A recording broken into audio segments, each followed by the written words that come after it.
Olá pessoal, tudo bem? Você sabia que o sacro do homem, que é uma estrutura da coluna vertebral, fica numa posição levemente diferente do sacro feminino? Inclusive isso é uma variação anatômica em decorrência da diferença do sexo? Você sabia que se a gente pegar todas as vértebras da coluna e embaralhar, a gente consegue separar o que cada vértebra em cada segmento, baseado nas suas propriedades anatômicas?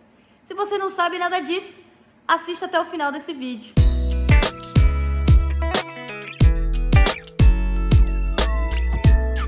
Olá pessoal, aqui é a professora Vanessa Novaes e hoje eu vou mostrar para vocês a diferença entre as vértebras da coluna vertebral, né? Então, vamos olhar aqui primeiro, vou mostrar a primeira vértebra da coluna vertebral, é o Atlas, tá? Ou também chamado de C1. Então, aqui você está encontrando a primeira vértebra da coluna vertebral.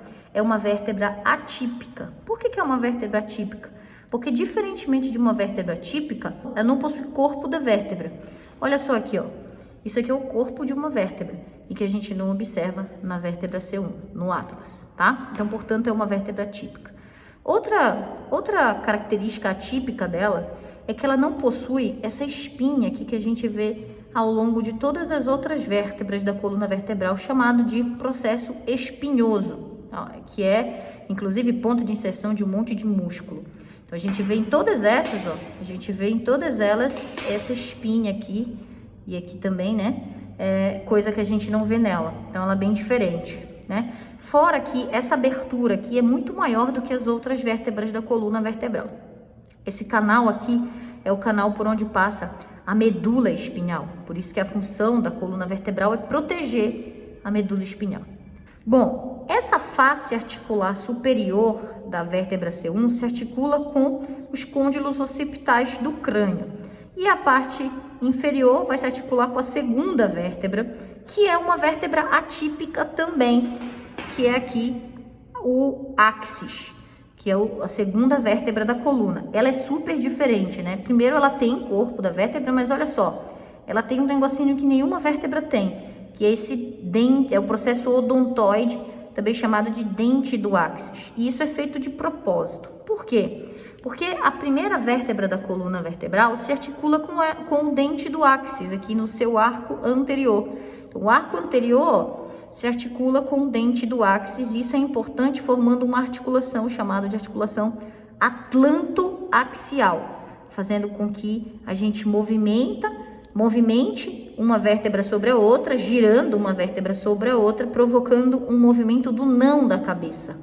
Então, essa articulação atlantoaxial é uma articulação sinovial, muito pivô, do tipo pivô, muito importante para permitir a movimentação do não da cabeça, beleza? São duas vértebras atípicas da coluna vertebral. Além disso, a gente pode olhar para uma vértebra da coluna vertebral, né? De forma geral, sem ser essas atípicas. E aí a gente observa o seguinte: o que tem numa vértebra típica da coluna vertebral? A gente vai ver o corpo da vértebra, todas as vértebras típicas têm, os processos transversários, ou processo transverso, o forame vertebral e o processo espinhoso. O corpo vertebral das vértebras cervicais, eles são retangulares, e bem pequenos também, ó. Você vê que é bem pequenininho, tá? E o forame do canal vertebral, o forame vertebral, ele tem um formato ovalado, né? E lembra um pouquinho um triângulo, né? Mas eu não estou entendendo. Tudo é a comparação, né? Vamos comparar com esse aqui, ó. Você tá vendo como é um formato triangular? Essa vértebra não é da região cervical. Você vê como o formato é bem mais circular. Então, aqui a gente está diante de uma vértebra cervical. A gente sabe que a gente está diante de uma vértebra cervical quando a gente olha o corpo da vértebra um pouco mais alongado, né, mais retangular. O forame vertebral, o canal vertebral triangular. Processo espinhoso, bífido. Esse aqui não dá para ver porque ele está quebrado, mas a gente consegue ver aqui, ó, aqui no C2, né, no áxis, a gente consegue ver, ó, o processo espinhoso é bífido, ele bifurca. Isso a gente vê nos outros também, nas outras vértebras da coluna cervical. E a outra coisa, eu acho que é mais fácil de ser identificado, é que no processo transversário, nas vértebras cervicais, a gente encontra o forame transversário, que é esse buraco aqui de um lado e do outro, que a gente não encontra nas vértebras de outros segmentos, por exemplo. Então, forame transversário é específico de vértebras cervicais. É aqui que passa as artérias vertebrais que levam sangue para o teu encéfalo, beleza? Essa é uma vértebra cervical.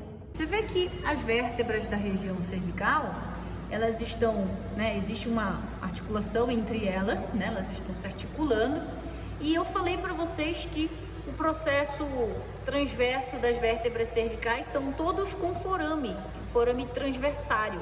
É um buraquinho no processo transversário delas, tem um buraco. Por que tem esse buraquinho, né, que a gente chama de forame? Porque olha só, galerinha, aqui a gente tá vendo um vaso sanguíneo, né, que é a artéria vertebral. Essa artéria vertebral, ela surge logo aqui, são as primeiras ramificações do arco da aorta. Quando a aorta está saindo do ventrículo esquerdo, são as primeiras ramificações de vasos. A artéria vertebral que vai atravessar todos os forames transversários até ele chegar aqui dentro do crânio. Aqui seria o crânio, né? Dentro do crânio, para levar oxigênio para o encéfalo. A gente ainda tem mais uma vértebra cervical atípica, que é a C7, que é a vértebra proeminente, em decorrência do tamanho do processo espinhoso dela, muito grande, aquela bolinha na base do pescoço que a gente encontra. Bom, próximo segmento é o segmento torácico. A primeira coisa, no segmento cervical, então, a gente viu forame vertebral triangular, corpo vertebral retangular, forame transversário e o processo espinhoso, ele é horizontal e bifurcado, né? Bífido. Você tá vendo que o processo espinhoso delas são bífidos, ó? Principalmente nesse a gente vê melhor, né? É bifurcado na ponta. Outra coisa, eles são todos horizontalizados, né? Você vê que a gente consegue perceber que ele é todo horizontalizado. Quando você compara com os processos espinhosos das vértebras torácicas, eles estão olhando para baixo. Eles já são processos espinhosos verticalizados e não existe bifurcação aqui, né? Não existe. E eles são mais finos também, né? E aí a gente tem 12 vértebras torácicas. Uma característica da vértebra torácica é que ela vai se articular com as costelas, ó. Aqui as costelas, elas se articulam com as costelas, tanto pelos seus processos transversários, ou processos transversos, quanto, olhando aqui de dentro, quanto com o corpo da vértebra também. Essa região onde ela se articula, a gente chama de fóvea costal. Aqui a gente já consegue ver que o processo espinhoso, ele tá olhando para baixo, né, ó. Ele já é mais verticalizado, ele é fino, verticalizado e não é bífido, ó. Você tá vendo? Ele é retinho, ele não é bífido. Outra coisa diferente dele é o formato do canal vertebral, né? O formato é um pouco mais circular. Você consegue perceber? Compara aqui com a vértebra cervical. Ó, você vê que o formato das vértebras torácicas, né, por onde passa a medula, é um formato um pouco mais circular em relação às vértebras cervicais. Outra diferença, obviamente, é que o corpo vertebral é mais arredondado e muito maior, né? Olha o tamanhão, né? Isso aqui é compara com essa aqui, né? Então é bem diferentão mesmo, e bem maior e bem redondinho. Outra diferença é que o processo transversário, ele não tem forame, tá vendo? Né? E aqui a gente encontra aqui não. E o processo espinhoso, ele é verticalizado, olhando para baixo aqui. E a gente encontra, inclusive, aqui a incisura vertebral, né, que forma a incisura vertebral superior, que forma a incisura vertebral inferior, com outra vértebra, fica uma embaixo da outra, formando um canal aqui por onde vai sair os nervos espinhais, né, que é chamado de forame intervertebral. Essas estruturas que vocês estão vendo amarelinha aqui são nervos, os nervos espinhais. Eles saem de um forame entre as vértebras, chamado de forame intervertebral. E esses nervos, eles estão saindo aqui para inervar todo o corpo. Inclusive, galerinha, esses discos que existem entre o corpo das vértebras, chamado de disco intervertebral, formam uma articulação cartilaginosa sínfise. Isso é uma cartilagem. Só que ele pode desgastar. E à medida em que ele vai desgastando, às vezes pode acontecer um acidente como esse bem aqui, em que o disco se projeta para os lados ou para trás. Se ele se projetar para os lados, ele vai pegar aqui, ó, os nervos, ele vai começar a comprimir os nervos espinhais. O nome disso é hérnia de disco, quando o disco se projeta aqui para o lado e para trás, e ele começa a comprimir os nervos, e obviamente, dependendo do nervo comprimido, o indivíduo vai ter parestesia, né? Vai ter alterações tanto sensitivas como motoras também, fraqueza, dor e etc. Esse disco também pode se projetar para trás, mas ali central, e aí ele pode comprimir a medula que está aqui dentro, né? Dentro da coluna vertebral a gente vê a medula descendo por aqui, inclusive esse buraquinho aqui, ó, é a base do crânio. Isso aqui é o forame magno, né? Então, do forame magno para cima é o tronco encefálico, do forame magno para baixo é a medula espinhal. Então, olha aqui a medula aqui, ó, né? E ela vai descendo aqui pelo canal vertebral e ela termina a nível de L2. Essa aqui é L1, essa aqui é L2, né? A segunda vértebra lombar termina aqui. A partir daqui já não é mais medula, é cauda equina. Mas assim, sem sombra de dúvida, o que mais diferencia as vértebras da região torácica, né, além desse processo espinhoso fino e verticalizado, é a presença das fóveas costais, que é a região onde as costelas se articulam com essas vértebras, já que essas vértebras elas têm uma comunicação com as costelas. Bom, na próxima porção da coluna vertebral, a gente vai encontrar a região lombar, né? E na região lombar, a gente vai encontrar o corpo da vértebra bem grandão, são os maiores corpos de vértebras que a gente encontra, é na região lombar, porque suporta mais peso. O forame volta a aparecer com o formato do forame das vértebras cervicais, então esse canal aqui, ele é mais parecido com as vértebras cervicais, ele volta a ser mais ovalado ou em formato triangular, não é mais circular. O processo espinhoso é curto, bem curto, largo, ó, totalmente largo e horizontalizado. Se você comparar com uma vértebra torácica, putz, é uma diferença muito grande, né? Olha aqui o processo espinhoso de uma com a outra, né? Um é fino e olha para baixo, outra é gordinho e olha para trás, né? Na horizontal. Muito bem. Sem sombra de dúvida, essas diferenças são as diferenças que mais caracterizam essas vértebras lombares. A partir daqui, a gente tem a primeira vértebra lombar e a gente tem 5. 1, 2, 3, 4, 5. L1, L2, L3, L4, L5. Você vê que o processo espinhoso da região lombar é diferente da região torácica, que é diferente da região cervical. Na região lombar, eles são curtos e largos e eles voltam a ser horizontalizados também. A última vértebra lombar vai se articular com o sacro, né? Que é a união de 5 vértebras sacrais, e depois a gente tem de 3 a 4 cóccixes se articulando, formando a parte sacro-coccígea da coluna vertebral. Já as vértebras sacrais e coccígeas, elas estão fundidas, então fica muito fácil, né? Porque elas estão fundidas, mas elas têm as mesmas características. Isso aqui, por exemplo, são os processos espinhosos delas, só que está tudo fundido, né? E aí a gente consegue ver, ó, uma vértebra com a outra. 1, 2, 3, 4, 5. Tá vendo que a gente tem 5 vértebras sacrais, né? O sacro não é um osso só, ele é a junção de 5 ossos. São 5 vértebras aqui que estão formando o sacro.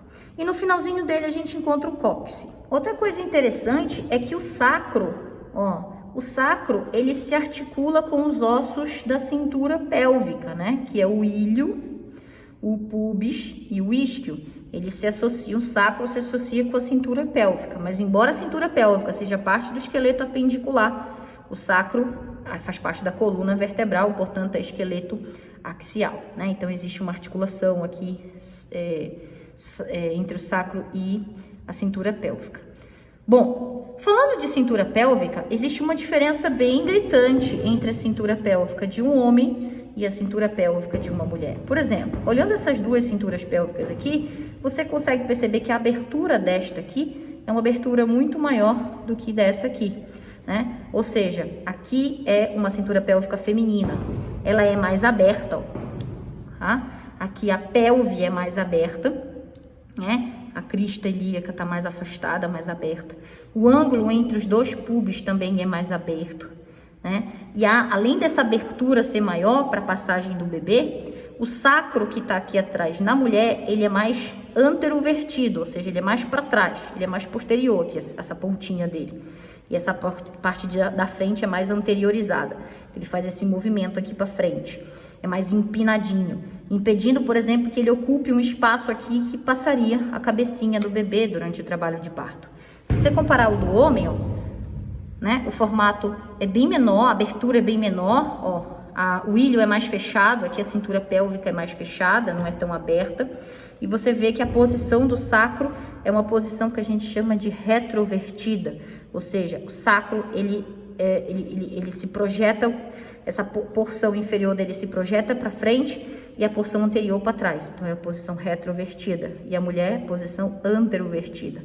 Isso faz com que a bunda dos homens normalmente pareça menor do que das mulheres, por conta da posição do sacro. Beleza? Mas isso aí, obviamente, ele não precisa se preocupar com espaço aqui, já que ele não vai participar não vai fazer, o homem não faz nenhuma gestação. Mas a mulher não, a mulher ela precisa ter uma pelve assim para conseguir permitir a passagem da cabeça do neném. Bom, galerinha, então dá uma olhadinha aqui na coluna vertebral. Primeiro que de perfil a gente vê que a coluna vertebral não é reta. Ela tem uma concavidade cervical, uma convexidade torácica, uma outra leve concavidade lombar e uma outra leve convexidade sacrococcígea. Essas curvaturas aqui, elas só podem ser vistas de perfil, porque de frente a coluna tem que ser reta. Então, você vai olhar aqui de frente, ó, ela não pode ter nenhuma curvatura, senão a pessoa vai ser diagnosticada com escoliose. E nem de costas também. A gente tem que ver a coluna vertebral totalmente reta. Você vê que aqui não está totalmente reta. Então esse indivíduo, ele teria uma leve escoliose aqui, tá? Porque ele não tem, a gente não tem que ver essas curvaturas numa visão posterior ou anterior. As curvaturas, elas só são vistas no perfil. Outra característica essa curvatura da região cervical vista de perfil é chamado de lordose cervical. Essa curvatura aqui é cifose torácica, essa outra curvatura é a lordose lombar e essa outra curvatura é a cifose sacrococcígea, porque isso aqui é o cóccix e isso aqui é o sacro. Belezinha? Então a coluna ela tem 7 vértebras cervicais, C1, C2, C3, C4, C5, C6 e C7. Dessas 7, 3 são atípicas, que é a primeira, que é o atlas, não tem corpo. Segunda, que é o axis, que tem o processo odontoide. E a sétima, que tem o processo espinhoso bem grandão, é aquela bolinha na base do pescoço, que às vezes a gente bate na academia, né? Todas as outras são típicas. E aí nós temos 12 vértebras torácicas, né? Então, T1, T2, T3, T4, T5, T6, T7, T8, T9, T10, T11, T12. Bora ver se bate? Olha aqui, a última costela flutuante. A partir daqui, a gente tem a primeira vértebra lombar e a gente tem 5. 1, 2, 3, 4, 5. L1, L2, L3, L4, L5. A última vértebra lombar vai se articular com o sacro, né? Que é a união de 5 vértebras sacrais e depois a gente tem de 3 a 4 cóccix se articulando, formando a parte sacrococcígea da coluna vertebral. Esse foi o nosso vídeo sobre a anatomia da coluna vertebral. Eu espero que vocês tenham gostado e que tenha ajudado bastante os estudos de vocês. Tchau, tchau e até a próxima!